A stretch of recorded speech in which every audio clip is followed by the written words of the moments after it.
Oke, kita langsung masuk ke sebuah kisah yang tragis banget. Bayangin ada seorang pria, kondisinya luka parah setelah dianiaya, bukannya dirawat, dia malah dibawa pulang dari rumah sakit oleh keluarganya, dan gak lama setelah itu beliau meninggal dunia. Nah, ini adalah pernyataan langsung dari keluarga korban. Intinya, mereka merasa orang yang mereka sayangi harus meninggal karena mereka nggak punya uang untuk bayar uang muka operasi. Ini kan tuduhan yang serius sekali ya, jadi mari kita coba gali lebih dalam. Ini jadi pertanyaan utamanya kan? Kenapa pasien yang kritis justru dipulangkan, padahal butuh operasi untuk menyelamatkan nyawanya? Nah, untuk menjawab ini, kita harus lihat dua sisi cerita yang ternyata sangat bertolak belakang. Oke, pertama-tama kita lihat dulu cerita dari sudut pandang keluarga. Ini adalah kisah tentang rasa putus asa dan merasa nggak punya pilihan sama sekali. Jadi, versi cerita dari keluarga ini sebenarnya cukup lugas. Mereka bilang pasien ini korban penganiayaan, dibawa ke RSUD, dan dokter bilang harus segera dioperasi. Masalahnya, keluarga merasa operasi itu butuh uang muka yang besar, sementara mereka sendiri baru aja dapat bantuan buat bayar uang muka ICU. Jadi, karena merasa mentok, ya sudah mereka putuskan untuk bawa pulang. Tapi, apa benar ceritanya seperti itu? Saking ramainya kasus ini, Gubernur Jawa Barat sampai turun tangan. Beliau telepon langsung direktur rumah sakitnya untuk cari tahu apa yang sebenarnya terjadi. Dan jawaban dari direktur rumah sakit ini, wah beda banget. Menurut beliau, justru keluargalah yang ngotot mau bawa pasien pulang karena nggak mau punya utang. Jadi bukan karena ditolak rumah sakit. Nah, di sini kita lihat inti konfliknya. Di satu sisi, ada keluarga yang merasa terdesak masalah biaya, merasa nggak ada jalan lain.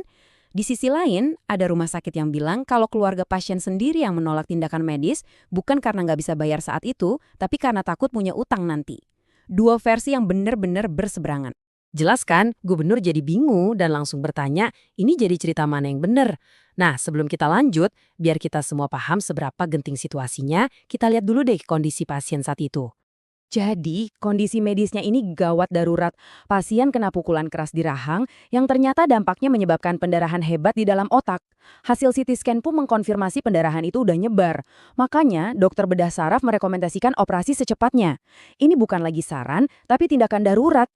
Direktur rumah sakitnya pun berargumen kalau mereka nggak akan pernah menolak pasien hanya karena masalah uang. Kenapa? Karena menurutnya mereka punya sistem untuk menangani situasi-situasi seperti ini. Beliau menegaskan, ada banyak kok cara yang bisa ditempuh, mulai dari penundaan pembayaran, dicicil, sampai dicalikan bantuan ke Baznas atau yayasan amal lain. Opsi-opsi inilah yang diklaim rumah sakit sudah ditawarkan ke pihak keluarga. Melihat kasus ini, gubernur jadi sadar kalau ada celah dalam sistem kita. Karena itu beliau berjanji akan mengambil tindakan supaya kejadian serupa nggak terulang lagi. Jadi, masalahnya adalah korban kekerasan itu seringkali nggak ditanggung BPJS. Kasus ini jadi pemicunya. Solusinya, gubernur bakal bikin aturan baru, di mana biaya rumah sakit untuk korban penganiayaan yang nggak mampu akan ditanggung pemerintah. Tapi ada syaratnya ya, ini berlaku untuk korban kejahatan, bukan untuk pelaku, misalnya yang terluka karena tawuran. Oke, jadi pertanyaannya sekarang, kalau memang rumah sakit punya solusi keuangan dan operasinya juga sangat krusial, lantas apa yang sebenarnya salah di sini? Nah, disinilah kita sampai pada sebuah pengakuan yang jujur saja cukup mengejutkan dari direktur rumah sakit. Beliau mengakui, kesalahan kami adalah kami gagal meyakinkan mereka. Ada kegagalan komunikasi yang fundamental. Menurut pihak rumah sakit, tim mereka, mulai dari dokter, ahli bedah saraf, sampai staf keuangan, semuanya sudah berusaha keras membujuk keluarga untuk tetap melanjutkan perawatan. Tapi entah kenapa, keluarga tetap pada pendiriannya untuk membawa pasien pulang. Pesannya entah tidak sampai, atau mungkin tidak dipercaya. Pada akhirnya, kita nggak mendapatkan jawaban yang hitam putih. Yang tersisa justru sebuah pertanyaan yang jauh lebih dalam. Kalau kepercayaan dan komunikasi di tempat sepenting rumah sakit saja bisa runtuh, siapa yang pada akhirnya menanggung kerugian terbesarnya?